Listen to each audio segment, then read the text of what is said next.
Ini adalah sambungan dari video sebelumnya. Berikut adalah tips ketiga dan keempat. Sedekah bukan tentang berapa banyak, tapi konsisten setiap hari. Nabi SAW bersabda, sedekah itu memadam dosa seperti air memadam api. Walau hanya satu sehari, sedekah itu boleh membuka pintu rezeki, lindungi dari musibah, dan jadi pelindung kita di akhirat. Ramai lupa, reda Allah bergantung pada reda ibu bapa. Cuba hubungi mereka hari ini. Tanya khabar. Minta maaf walau kita tak rasa salah. Doakan mereka. Kalau mereka dah tiada, sedekahkan Al-Fatihah.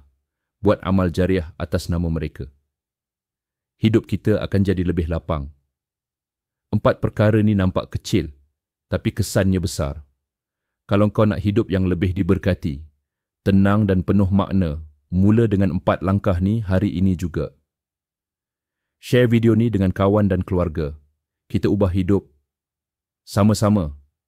Tekan like, subscribe dan aktifkan loceng notifikasi supaya tak terlepas tazkirah seterusnya.